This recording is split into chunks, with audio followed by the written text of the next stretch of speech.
Welcome to Quarantine Creatives. I'm Heath Racela. I'm really excited for today's show. I hope you are. Erin and Ben Napier are here from HGTV's Hometown. We had a great talk. It's going to be fun. I'm guessing a lot of you are probably here just because of Erin and Ben, so welcome. Thanks for coming.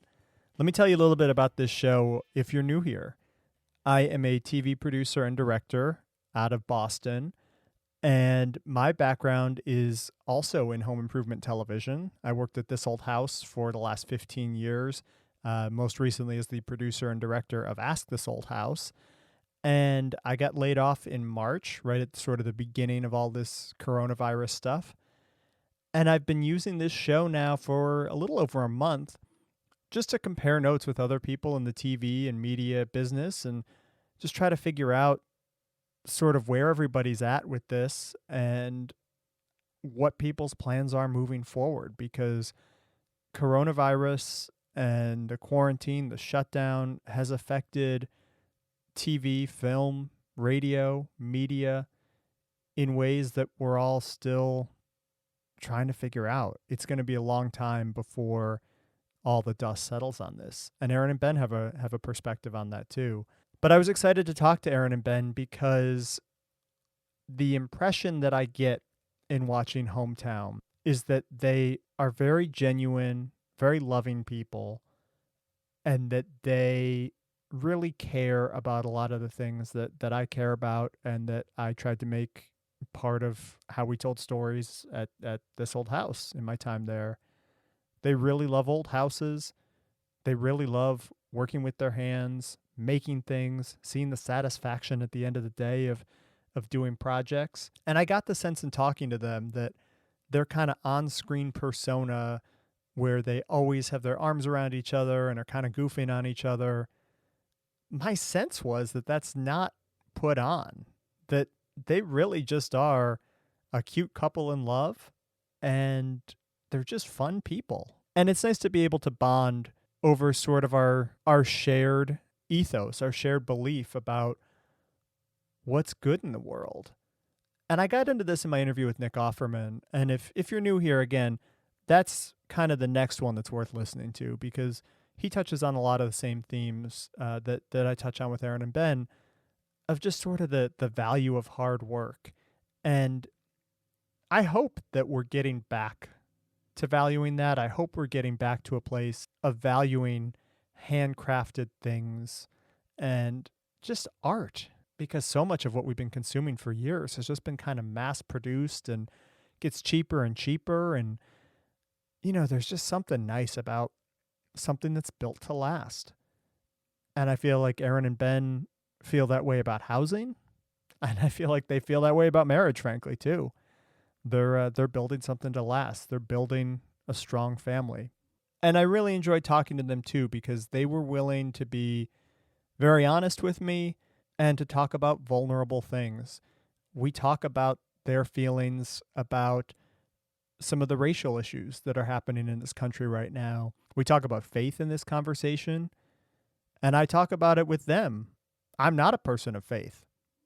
I grew up very Catholic, and now I'm not that, and haven't been for the last 15 years at least.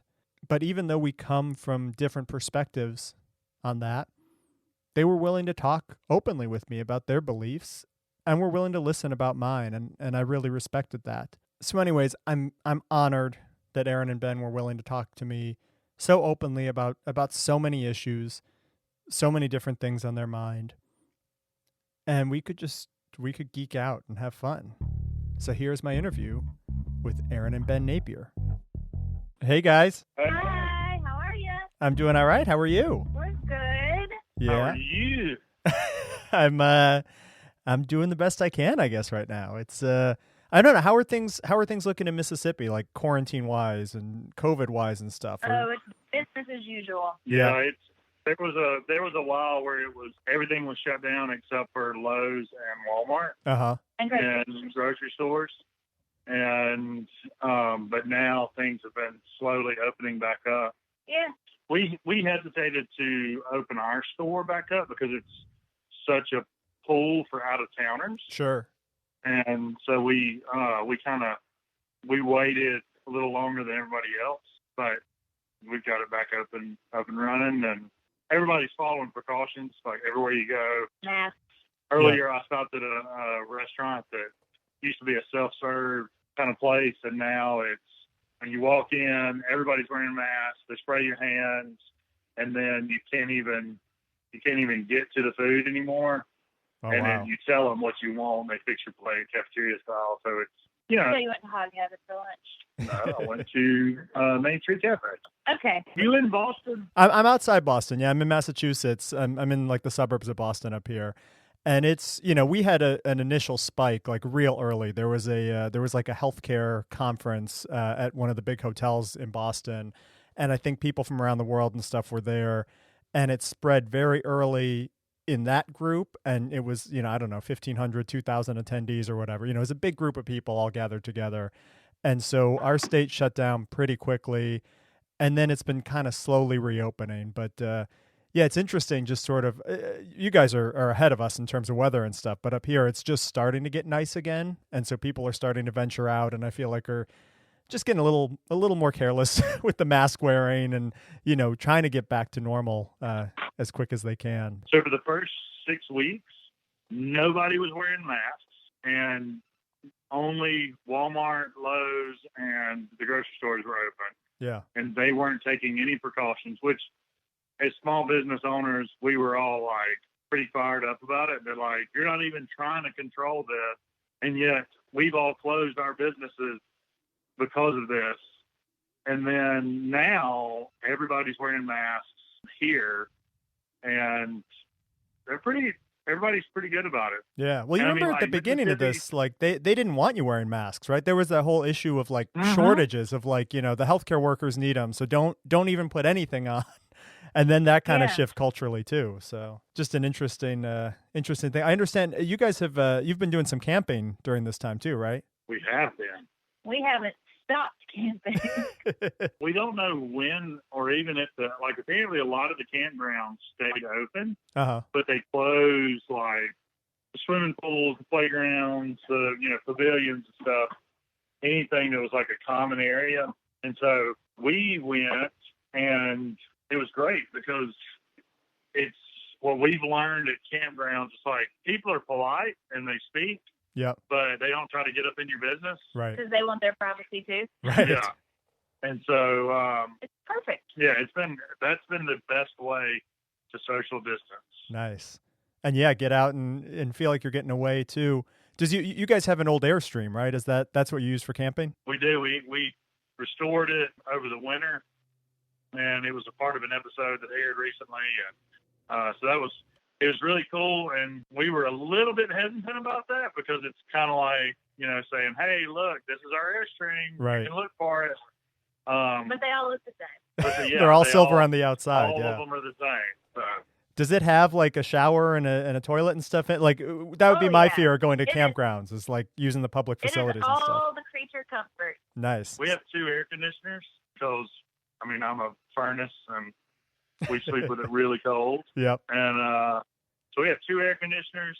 We have a big shower. We have a nice sized toilet.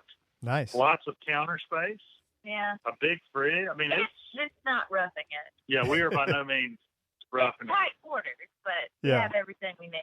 It's fun. Really, really fun. That sounds like an awesome way to spend the quarantine. I'm curious too, just sort of, I feel like HGTV, I don't know what you're hearing from your fans and stuff, but I feel like it's just such comfort food right now that like so many people, they're probably tuning in more than ever, right? They are. It's been really incredible to see the messages we've gotten from all over the world, really, from people thanking us because it made them feel less alone. Yeah. And it made them feel hopeful and comforted. People really do say hometown is like the comfort food of television. Yeah. Which is a huge compliment to us as Southerners. That is the highest compliment. I hope that our show is cornbread and mac and cheese and Black-eyed peas. And black-eyed peas and pot roast for everyone who watches it.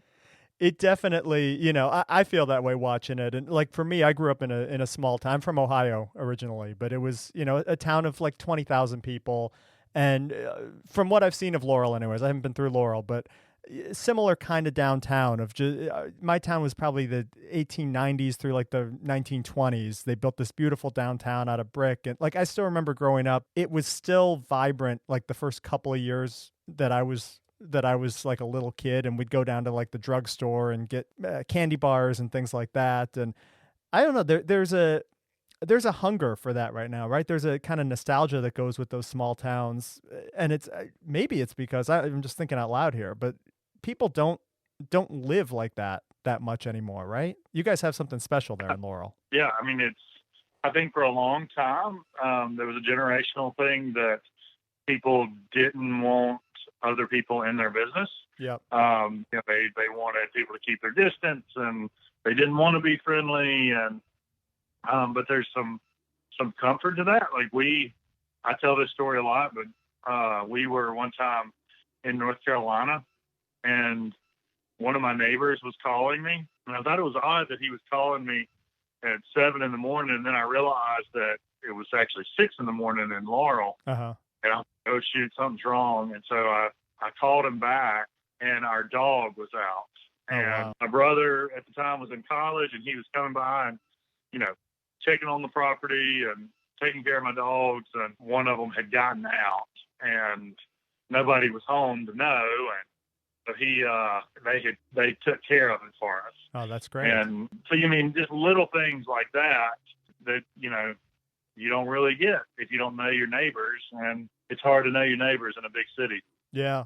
And I think there's a piece of it too, that just sort of the way that houses were constructed, the last, like if you go back to, the early part of the 20th century up through like the maybe 30s or 40s, where there's big front porches, there's sidewalks, there's a chance to sort of get out and socialize. And, a lot of the newer houses, especially as you get out like into the suburbs and these kind of development homes, like it's a long driveway that goes to a garage, and you pull in your garage. You never have to see anyone on the street. There's no reason to go out and visit with people. And yeah, just that, I don't know, that cultural piece of it, became, right? Yeah. In the last 40 years, porches became decorative. They weren't, right.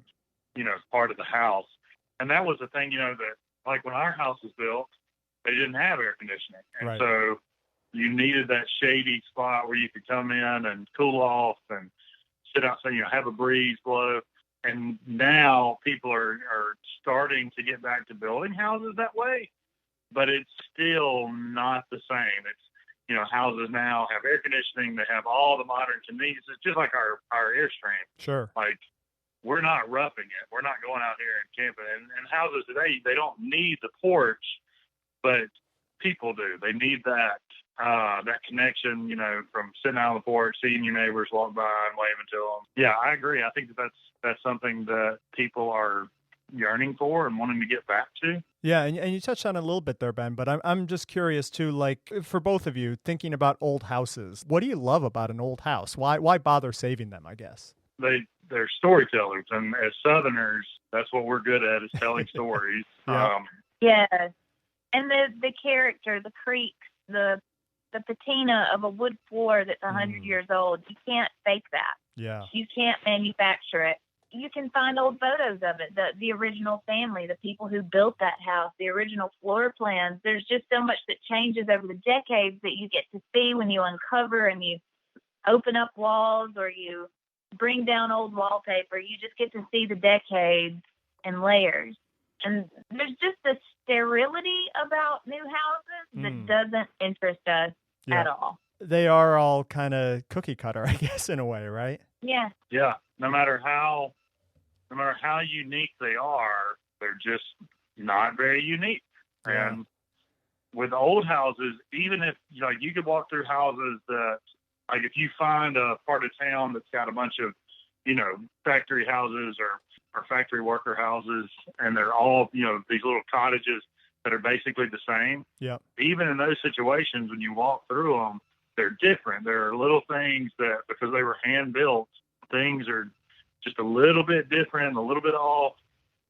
This window may be shifted over 6 inches, and that's all it is. It's different, Right. But you notice that, and I don't know. They're just different from new houses. Yeah, there's something too, Erin, what you were just saying, it kind of strikes me of just sort of the layers of life that, when a house has been lived in for 100 years, those houses may have all been built almost identical when they went in, but after people have lived in them for 50 or 60 years and renovated them and changed them and customized them, they all take on sort of a life of their own at that point. Yeah. Yeah.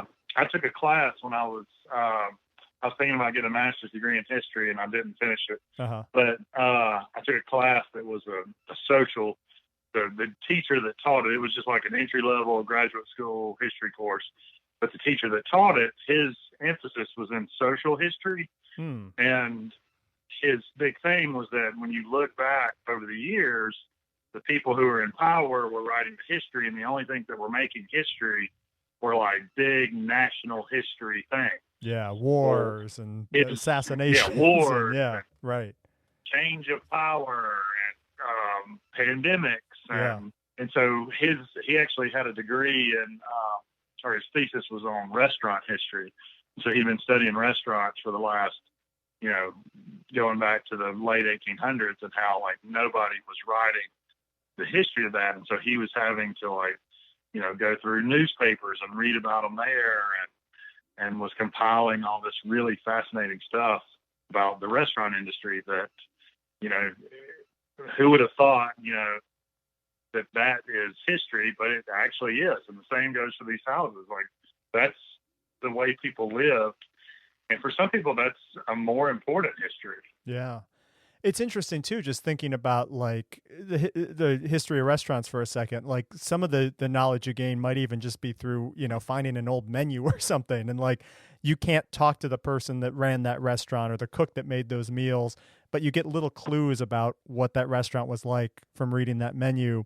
It's kind of the same with a house, right? That like, you may not even know as you're tearing down a wall or, peeling back wallpaper, you see, Sally's name written on the wall in marker or something, and you have no idea who Sally is and what her last name was, when that was written, but it gives you just a little peek into just how life was lived at various points throughout that history in a very personal way. Yeah. We did a house that the builder or one of the builders wrote the date in Laurel, Mississippi on one of the boards inside. Oh, wow. And it was really cool because, we knew exactly what day that board was put up, or, because somebody wrote it on there. Yeah. But then fast forward, we only did a part of the house, and the family, the owners, did the upstairs later, and they were peeling off wallpaper and uncovered photos of Donny Osmond. Oh, wow. Taped to the walls. Yeah. And so they were removing paneling, and there were photos of Donny Osmond taped to the walls. And it's just like that contrast of this really beautiful handwriting that some, craftsman wrote the date in 1904 or whenever, 1902. And then Donny Osmond. This paneling was clearly the 70s. Yeah, it's funny too, those little like my house is 1910, and I was working in the attic one time and sort of found a couple of little mementos just like in the floorboards. And I was like, oh, this is so cool. What is this? And I showed my wife, and it was like this old, yellowed, crinkled letter with like the stamp on it and everything in an envelope. And so we opened it up, and inside it was whatever kid had lived in this house was hiding this letter from his parents, and it was sent from, I think, like the middle school principal or the high school principal, that, like, little Johnny is having a hard time focusing. He wants to misbehave in class. Please speak to him about his behavior. Like, you just expect to, like, the things that you're going to find are going to be like man lands on the moon. And instead it's just, this letter from, whenever, 1930 or 40, that just some kid. And to me, those are the stories that are way more interesting, because right. I've heard about man landing on the moon, and that's, that's an amazing story. But now I want to know about little Johnny acting up in class, and what exactly was he doing? Yeah. And what did he grow up and become? Yeah, what did he become later? Yeah. And I haven't done that research. I should, because I'm just realizing I have the name and everything. That would be a fun rabbit hole to go down someday. If only there was like a 3-month span where you were, unemployed and everyone else was unemployed, and Sitting at home with the internet and nothing else to do. Yeah. This would have been the time for it. I'm curious too, just been thinking about like your woodworking business and furniture making. What do you love about that? What is it where do you find fulfillment, I guess, in just making something with your hands and working with your hands? So there's the ultimate like satisfaction for me is at the end of the day, whether I'm working on a car or building a piece of furniture, and I can, at the end of the day, I can look at my progress and see what I like. It's there in front of you. It's not like a mental thing. It's something that you can actually touch. It's tangible. Yeah. And I think that a lot of people say that about, anything they do with their hands, whether it's artwork or, whatever. A lot of people feel that way. For me, it's about finding the balance in a piece. I'm not the world's best dovetail joiner. I'm not the world's best at making inlays. But I think that what I'm really good at is proportion. Like, building a table that the legs match the top perfectly and everything fits. And you look at that scale, like it feels very like a natural piece. Like this thing just appeared. God created this piece this way. And I don't know. I think that God created to be perfect. That's right. Well, the dovetail to be perfect. Everything. But that's like, for me, it's figuring that out. Like, okay, I have this slab of wood that I'm going to build a table with, and I don't really have the equipment to shape it down the way I want to. And so I'm going to have to kind of work with it the way it is. Now, how do I build a base for it, or how do I build a cabinet for it so that when I'm finished, it looks correct? Yeah. If that makes sense. There are a lot of people out there who are phenomenal builders, and they build things that just don't, like, when you look at the finished product, it's like that top is way too small for those legs, or that's a really chunky piece that you put on there that doesn't make sense.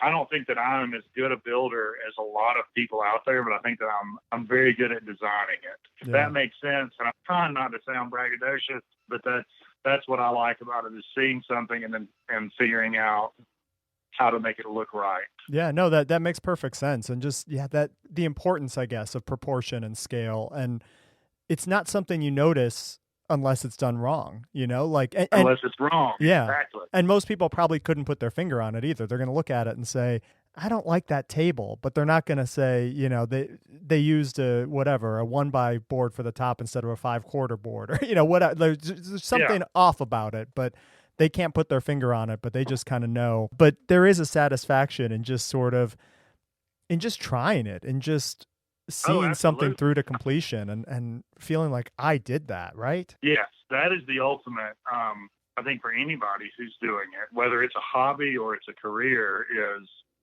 at the end of the day, being able to see what you've done. Randy, that works in my wood shop, he's a phenomenal woodworker. Yeah. And it's a new thing for him. He started working for me like a year and a half ago and has gotten really good. And I remember like those first times that he came up with something new and, was so proud of it. And then like for us to sell that and make money on it. Once that happened, like once you complete something and then someone else appreciates it, I think you're hooked then, and it's hard to get that out. Yeah, that's an awesome feeling, just knowing that you're getting paid for something that, you're kind of doing it just for fun and just to figure it out. And then someone's like, I want that in my house. How much do you want for it? I want to ask too, there was, Erin, I think I heard you say this before. I may be wrong, but one of you had talked about sort of the resourcefulness that comes primarily from being Southern, you had said. But I feel like, and maybe this is something that you guys grew up with and just have sort of had all along, but I feel like in the last, 5-10 years as a country, we're starting to get back to that place. And the context of the quote was sort of in not throwing things away and figuring out how to use sort of every scrap of lumber from a project, or, in cooking, using every part of the pig, or, that sort of mentality. Like, do you feel like culturally we're starting to, I guess it's really getting back to a place where probably our grandparents used to be, right? For sure. I think that is something that deeply Southern about the way we work, and that separates our show from maybe a lot of other shows you see on HGTV. That is what Southerners do really well. Most of us come from modest means. Yep. You know, we are not the wealthiest state in the union. We're not. That's not a bad thing necessarily, though. It makes people resourceful. It necessity is the mother of invention. It's what makes Southern cooking so great. Like, that's what I think you probably read a quote where I was talking about pork belly. Like, you can find the most amazing meal of your life in the South, and it might involve an ingredient like pork belly. Yeah. And it's just a part of the pig no one wanted, you know? And that's what we do. We find pieces of homes or pieces of lumber that were unwanted, that were discarded, and we find a way to make it useful and beautiful. A couple of years ago, the governor declared that year to be the Mississippi's Creative Economy Year, or it was going to be the year of the creative economy, or something like that. And I remember talking with him about it, and I said, you know, it's funny that this is like a new thing that people are talking about. And like even the creatives are talking about, you know, creative economy and, you know, what a great thing this resurgence. Cooking with local things and making from local things. That's what Mississippi has always done. Like that's not because that's what was available. It was what was available. Like, I mean, there are entire classes at the University of Mississippi in the art school about folk art, about the, you know, the history of folk art and what it was, and just, you know, painting on found materials and doing sculpture with found materials. And it's just, I mean, it's what people did. My granny had a mailbox that was made out of a tractor wheel and or not a mailbox, but a mailbox holder, the pole. It was made out of a tractor wheel and a metal fence post and an old leather bang. And my uncle was learning how to weld, and he figured out how to weld this thing. And it was this really cool thing. I remember it became a piece of art, sculpture, and it was just trash laying around their farm. And then the grill that we had my whole life that I just thought was what grills were. I didn't know about, like, you know, Weber's or ceramic grills or anything. It was an 18-wheeler rim with a piece of pipe welded to the rim, sticking up, and then a big, massive piece of pipe welded to that. And then it had exhaust pipes off the pickup truck for the vents. And that was what we grilled on. It had a piece of expanded metal for the grill, and that was what my dad grilled chicken on. And that's awesome. I just thought that was what everybody had, right? You know, growing up, and it was. I've never heard of this in my life. Still it's in granted. Oh my gosh! It looked good on the back there. Yeah, go and get it, man. But it was, you know, that's the way things were, and like this whole reclaimed wood furniture trend that is so hot and has been for a few years now. It's really for us. It's about cost. Yeah, when I started my company, it was that, you know, people were saying they were throwing things away, and I would pick it up. Yeah. And then I figured out, like, oh shoot, this makes it more valuable. Right. Okay, I can tell this story and sell it more. And so I built some trays one time, and I used wood from an old shop that somebody was tearing out, literally saved it out of the trash. And, you know, if you say it that way, it's like, oh, that's neat. But if you say, you know, this is from a shop that was one of the oldest structures in Laurel, it was, you know, early 1910s, and it once housed a jewelry shop as a secret workshop. And you know, if you tell that story, then it's like, you know, oh shoot, this is fascinating. But it's literally, like Erin said, it's a necessity thing that has always been so. And I don't think it's just the South. I think the South is known for it because there is so much, I don't want to say poverty, but reduced economy. Yeah. That's a good word. But I think that, you know, I mean, like there are parts of Ohio, there are parts of, you know, all across the Midwest where you have that same lifestyle. Less is more. Less means equals more creativity. Right. It's the thing. It's that's a real theme of our show. It also makes me think of the Dolly Parton song, "Coat of Many Colors."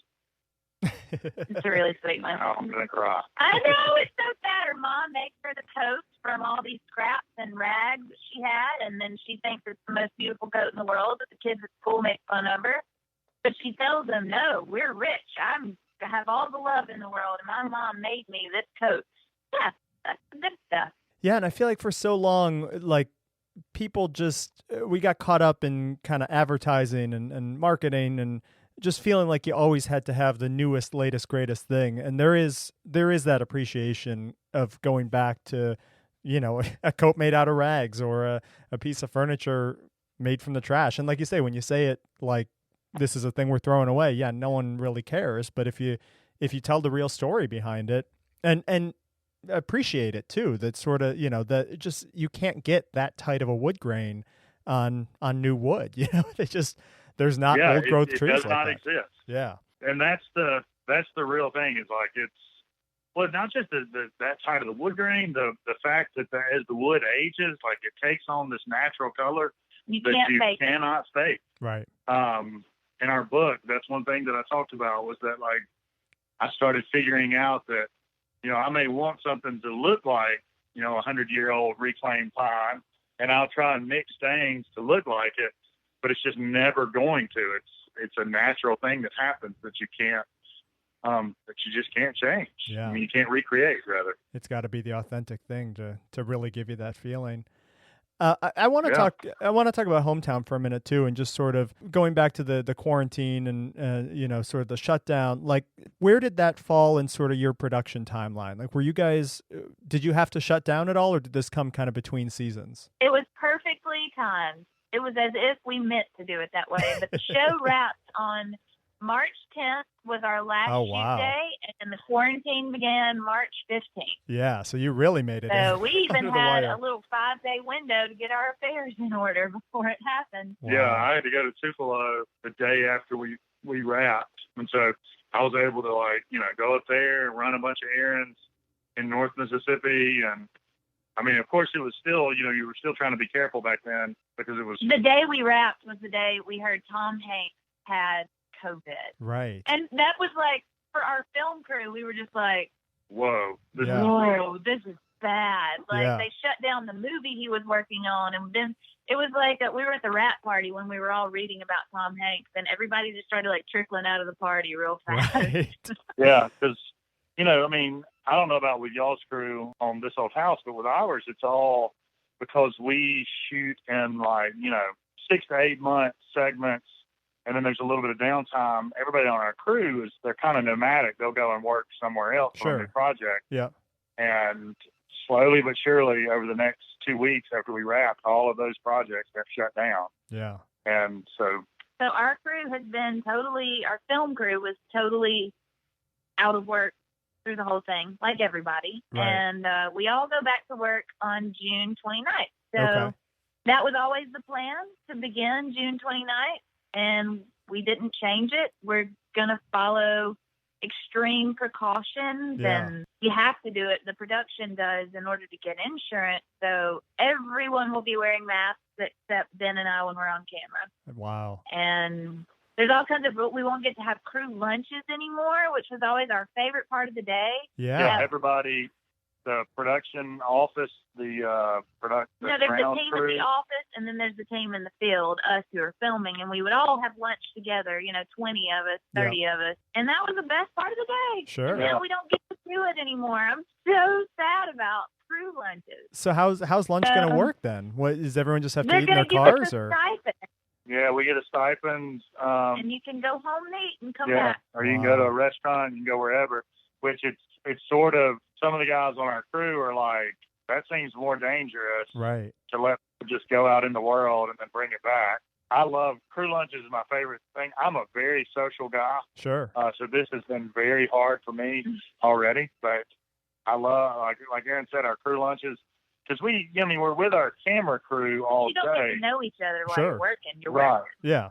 Right. So, yeah, that's the time for socializing. Are they? Is your crew? Are they like Mississippi based, or do they come in and stay in a hotel or something during the production season? Our production tries to hire as many locals as possible. Uh-huh. So we have just a handful of them are local. A handful are Mississippians. and then the rest are either from Louisiana. We have New Orleans has a big film. Yeah, sure, there's a big pool in New Orleans we can pull from. One of our camera guys is based out of Houston, but he went to school in Mississippi, so he has some good connections here, and that's how we got him. Our DP is from Mississippi, and our director is from Los Angeles. So we have a big mashup of people. We have our producers are from Canada. And this is crazy. Our casting producer went home to Canada when we wrapped, and now she can't come back. Oh, wow. So she's working via Zoom from Canada as our casting producer, and we're finding ways to adapt. We're making it work. We've designed everything for the first block of houses, and it's going well. Yeah. We're doing it. I feel like that's going to be so tough too. Just sort of, you guys are both such kind of warm people.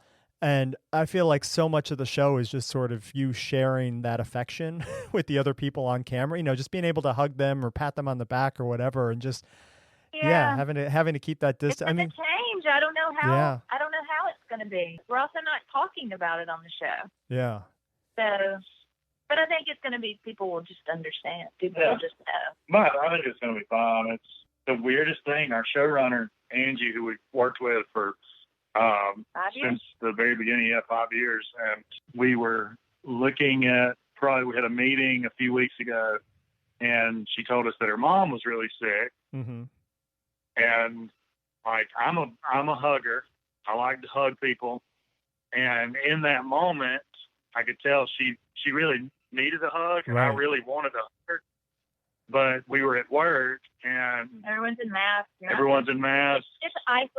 Listen, I can tell you this: my grandmother passed away in May. It is a deeply isolating time to lose somebody.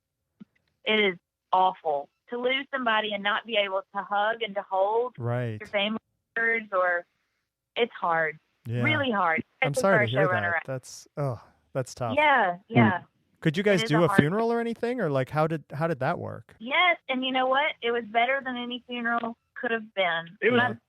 My parents planned to have a church funeral for my grandmother, and invite family from Memphis, family from far away. Sure. And what we ended up having was an outdoor funeral just at the graveside, and it was only 15, 20 maybe people of the most important, closest friends and family only, and it was the most gorgeous day imaginable. Yeah. There was a breeze, there were birds singing. It was such a beautiful day that now our daughter, who's only 2, when it's a beautiful day, she calls it Mamaw weather. Oh. Yeah. So it ended up being really, really wonderful, but it hurt, at the time, to think you can't honor somebody the way you wanted to. Yeah.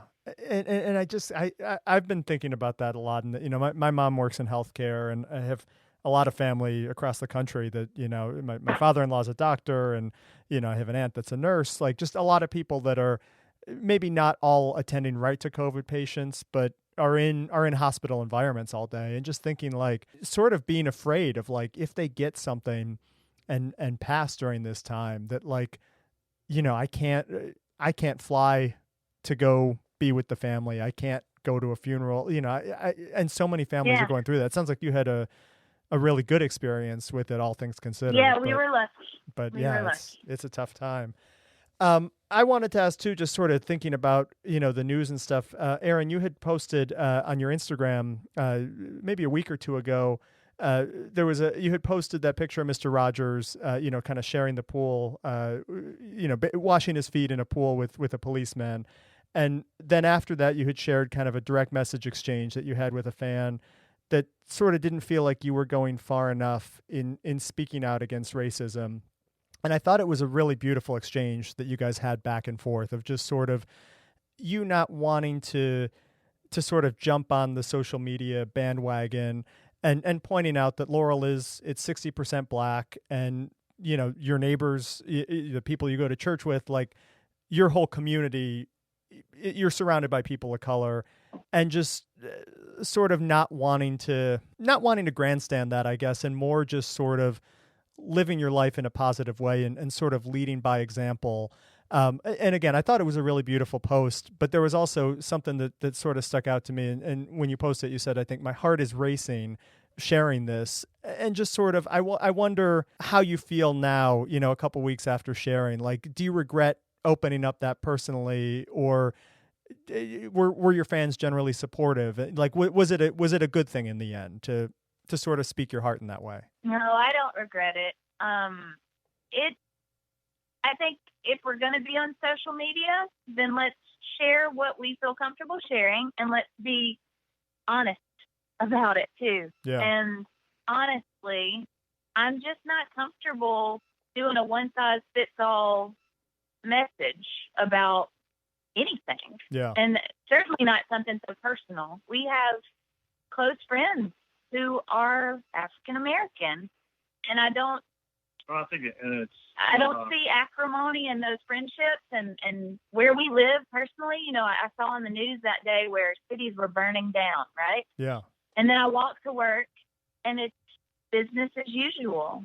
There was kindness, there was gentleness, there was no rioting, no protesting, and it made me think. I think that we're all a lot closer to each other and have more in common than we do differences. And I just wanted to share that. Yeah. I think that, I work in TV, and I know what the news is. They're trying to get ratings. Sure. And so you see the most sensationalized parts of what is happening. You don't see the meat and potatoes of it, which is the daily interactions at the post office, at the restaurant, at, when you go to pay your bills. And that's what I think, that's where the rubber really meets the road. That's where you make a difference. If you want to make a difference in the world, that's where it happens. It doesn't happen on Instagram. Yeah. And I think it's like Erin said, I mean, we have really close friends that are, quote unquote, people of color. But I have an aunt who is Hispanic. I have cousins that are, were born and raised in Venezuela. And my uncle, when he married her, he adopted them, and they're, some of my favorite people in the world. And we have, people who are Americans who are of Asian descent that we're really close to. I mean, everybody suffers in some way because of their biological makeup. Yeah. And there's nothing you can do about that, and that will never be fair by any means. But like Erin said, a one-size-fits-all just would never work for us on anything. So I was very proud of the way she handled it. Yeah, no, and I think just in, I kind of quickly scrolled through some of the comments, and it felt like your fans were, by and large, very supportive too. That they felt a lot of the way that you do as well, and it wasn't, it is kind of scary to put yourself out there in a vulnerable way like that, or to really share what you're feeling, and especially when it feels like there's a right way and a wrong way to do it in these moments for, and I'm putting those right and wrong in air quotes, I think that message resonated with people. There was no response. There is no response that will satisfy everyone. Yeah. That was the thing that we were hearing from so many of our friends in the entertainment industry who felt pressured to post something. Just anything. Yeah. And so they went along with the crowd and then started getting hate messages because it wasn't enough. Right. And it was like, it's never going to be enough. It's freaking social media. Right. It's like, it is by definition not real. Right. It is. It's not interactions, and you're trying to address something that happened, on a city street in America through a social media outlet where people post recipes, and it's not. Yeah. It's not the same thing. It never will be. Ultimately, for Ben and I, we think the way we can best serve the world and our community is by doing things like helping African Americans find a path to home ownership, by partnering with other African American families to do it. Yep. Rather than posting something on social media that just it became been forgotten in 2 weeks. It just is noise. It's not doing. Right. It's just making more noise. That's how it felt to us. So. Yeah. Yeah, and it feels like it's everyone, I think, in this moment is trying to figure out their contribution and sort of how they make a positive impact. And as you say, you guys you're doing it through just everyday interactions and just, kind of being open and loving people.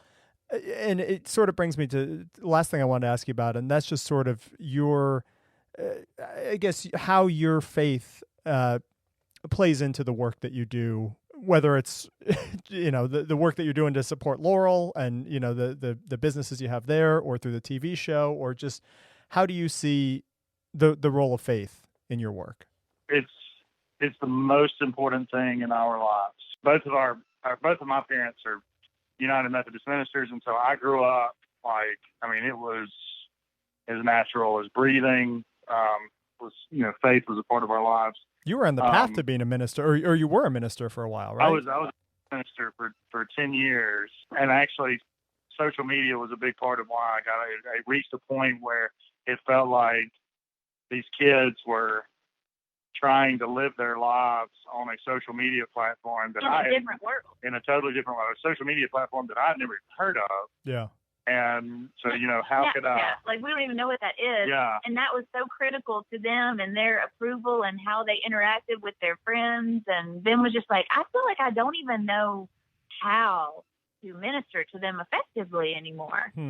I mean, the TV show, endorsement deals, speaking engagements, everything that we do, we pray about it. We talk to each other about it. We think we're in the process of saying no to something that we initially said yes to. And the reason behind it was felt too commercialized and not. The more we looked at it, the only thing about, as far as the brand went, was that we knew that we would make a lot of money off of it. Yeah. And it was sort of like, I don't want that to be the reason that I'm working with someone or something. It was going to not require a lot of work on our part. So it wasn't going to be this big burden on us. But I think that was going to end up being a big burden on us. The fact that, our names were peddling something that we didn't really know what it was. It was an American-made product, which is something that we really are passionate about. But it was it just didn't feel right. And the fact that the only thing that we could tell ourselves when we were trying to convince ourselves to keep doing it, playing the whole devil's advocate and talking to each other about it, praying about it, was, yeah, but this is a lot of money. Yeah. That was hard. But the bigger way our faith is connected to what we do, it's completely connected to what we do, because we believe that belief in God and in Christ gives you this second chance at life, and that's exactly what our show is. It is a depiction of how you can literally give something a second chance. It's about rebirth, and that's what we believe in. We believe that our faith should be a part of whatever you do. Do it your best and to God's glory, and we hope that that's what our show does. Even people who are not believers reach out to us regularly and tell us so, that they know we're believers and they're not, but they really appreciate that our show does send that message of second chances and revival and rebirth. Yeah. That is what Hometown is really about. Yeah, no, it's so important. And, it's just in sort of hearing you guys talk about that, I would put myself in the non-believer category. I grew up very Catholic and, followed that for a long time. And then, kind of strayed from the church, and I'm not really sure where I fall right now.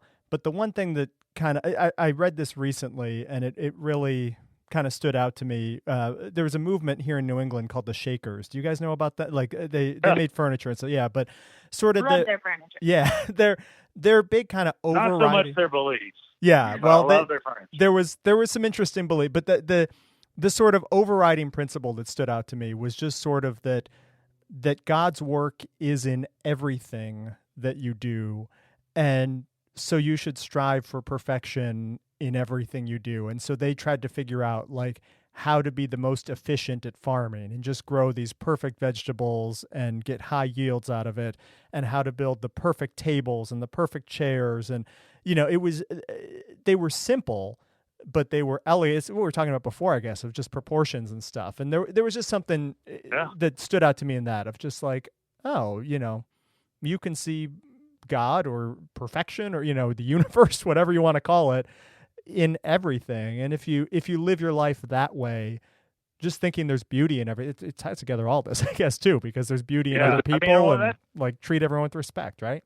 That's absolutely, that's how I always tried to teach as a youth minister, was like, God is in everything. And the way that I would do it, like I would take these, highly, these secular songs that these bands had written that were, they were more than like, I don't know what was in their hearts, but more than likely weren't believers. Yep. And, if they were, great. If they weren't, it's none of my business. But I would play these songs for these kids, and I would, show them movies, and I would say, if you look for it. And somebody recently told me to rewatch this happened last night. It said, go rewatch The Revenant and think about the gospel of Christ as you watch it. And now it's like all I can think about is I want to go rewatch this movie and think about that. And because I didn't. But yeah, like you're saying, I mean, it's, as believers, there is beauty in everything. There is good in everything. And it may be very hard to find it, but that's what our job is. It's our job to find it. All right. Erin and Ben Napier there. How much fun were they? It was a great talk. Go check out HGTV's Hometown. Season 5 of Hometown is scheduled to be in production later this month. We'll find out what ends up happening there. But look for the new season of Hometown on HGTV soon. And Erin and Ben also wrote a book. They referenced it a little bit in the interview. It's called Make Something Good Today. You can pick that up wherever you buy books. All right, so that is it for today. Thank you for tuning in.